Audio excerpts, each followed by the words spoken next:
There was one time that was pretty scary over there. So they threw hot paint. Nobody got hurt. It hit somebody's house, but it just burnt a little bit. Yeah. I was very worried because I didn't know where's my brother. I'm like running upstairs, telling my father and my mother and then I tell my father that there's a fire. This girl is telling me about a moment when someone threw a Molotov cocktail, which she's calling hot paint, over that wall into her apartment complex. But the casual nature with which this little girl is telling me this story is a clue that this isn't your typical apartment complex. I'm in East Jerusalem, in a Palestinian neighborhood, but I'm in a compound called Male Hazetim, where a number of Jewish families live surrounded by fortified walls and private security. This girl's school bus has bulletproof glass. I got into this compound to ask them why they're living here. One component of this building, these 6 buildings, is that they are a physical structure in eastern Jerusalem with a flag on top and says the Jews are here, Israel is here. She is one of about 2,600 hardline religious Jews who buy up homes from Palestinian families in Palestinian neighborhoods, often clandestinely and with huge sums of money from international donors. I visited some of these families to better understand the motivations at play here, and to see what life is like at the ideological epicenter of this conflict.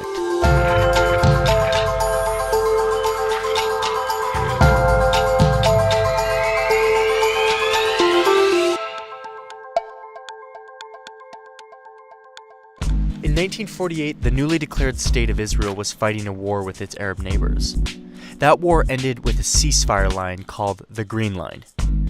If you zoom into the Green Line, you'll see that it goes right through Jerusalem, with Israel controlling the west and Jordan controlling the east. And Jerusalem's Old City, which is this tiny piece of land where Jews, Christians, and Muslims all have holy sites, was right on the Green Line, but it was on the east side, controlled by Jordan. And during that time, Jews were not permitted to visit the Western Wall, which is the holiest site in Judaism. Then in 1967, Israel seized control of the entire West Bank, including East Jerusalem. Israel then pulled a highly controversial move. They declared that the eastern part of Jerusalem, as well as 27 Palestinian villages surrounding it, were now a part of Israel. They erased the Green Line that separated the city and drew a new municipal border, announcing that it was now unified Jerusalem, the capital of Israel. On paper, this map does look unified. But in reality, the city remained completely divided. The Palestinians in the east didn't want to be a part of this new country that they had just been annexed into. So in order to cement their claim and establish a Jewish presence in eastern Jerusalem, Israel built 12 huge neighborhood blocks adjacent to Palestinian neighborhoods in East Jerusalem, while simultaneously creating policies that limited Palestinian urban development in the east.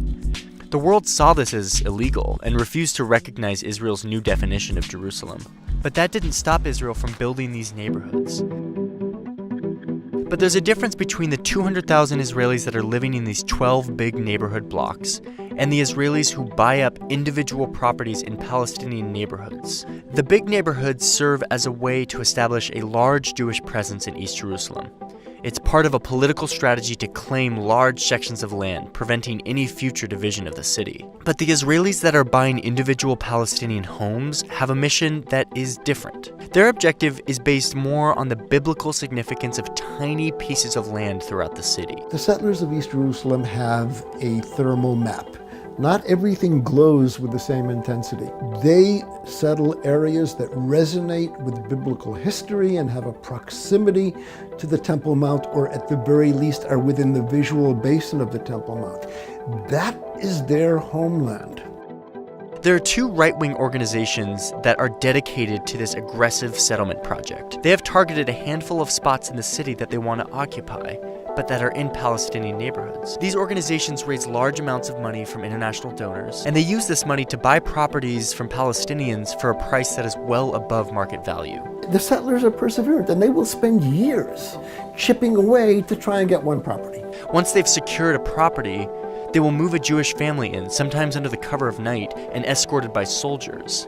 The families are then protected by 24-hour private security that is provided by the Israeli government, costing about $25 million per year to the Israeli taxpayers for these 2,600 Israelis living in Palestinian neighborhoods. Needless to say, Palestinian neighbors are not thrilled about these secret militarized move-ins into their neighborhoods.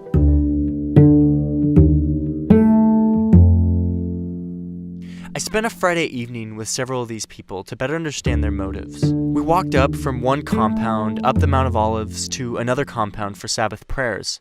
This one was purchased from a Palestinian man who was in debt from a gambling problem. Then they bought the house from him. And they bought the house from him for a very good price. I watched these settlers pray as they looked down over the city. And as I talked to them, I began to realize that in order to understand why they do this, you have to understand the internal logic that they adhere to. The whole project of the State of Israel is a Jewish project. The State of Israel is the biggest Jewish organization. If you want to vote in the Jewish country, there's an easy way. Become a Jew. We have a way in, and then you can have an effect on this country if you so wish. But if you're another minority, then God bless you. You have a huge region. Allah loves you. These hardliners believe that Israel exists primarily for Jews, and thus they're entitled to rights and benefits that others are not. We like democracy, but it's not a God.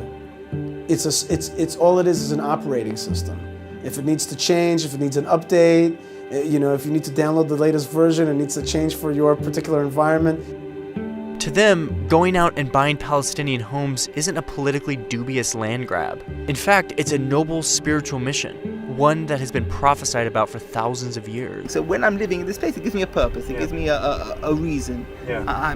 Even if I'm not doing something ideological, that moment that I'm living in a place that's ideological, it gives my life every second a meaning. And thanks to effective lobbying by these groups, the Messianic paradigm has seeped into government policy as well, aiding the settlers on their mission to sink roots into the eastern part of the city. An example of this is a law that says only Jews can buy property in the Jewish quarter of the old city, but that anyone can buy property in the other quarters. The settler organizations have targeted the Muslim quarter for their purchases due to its proximity to the Temple Mount, and they now have dozens of holdings there. The government has also granted these two organizations jurisdiction over many of the public spaces in the city that have been deemed archaeological sites or national parks. Some of these sites are situated in Palestinian neighborhoods that are at the top of the list for the Jewish home purchases. Places like Silwan and the city of David. These right-wing organizations are using their jurisdiction to shape the public realm of Palestinian neighborhoods, to reflect their agenda of a Jewish Jerusalem. The result is a government-supported, militarized, ideological gentrification of Jerusalem, one house at a time.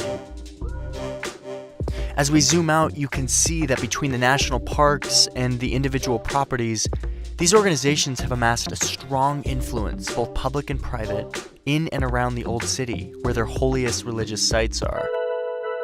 Meanwhile, the Palestinians who live in East Jerusalem are in this weird legal limbo, where they live in the municipal borders of the annexed city of Jerusalem, but they don't have Israeli citizenship. They can't vote in national elections. This leads to severe neglect from public investment. The reason for that is politicians never allocate resources, funds, time, entitlements to people who don't vote or can't vote. Almost 90% of the sewage pipes, roads, and sidewalks in Jerusalem are found in the west. And you can see that the proportions of public resources are heavily skewed towards West Jerusalem, even though a third of the population lives in the east. Last week, the municipality said, we will renovate the schools in East Jerusalem. They're in desperate need, they're dilapidated and overcrowded, but you have to adopt the Israeli curriculum, something that the Palestinians have refused to do since 1967.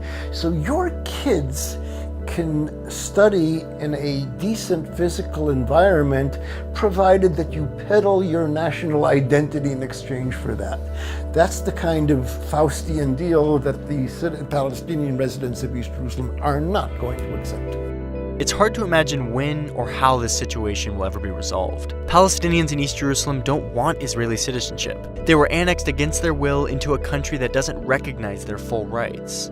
And as Jewish neighborhoods grow in East Jerusalem, Israel's grasp over the city becomes tighter and tighter.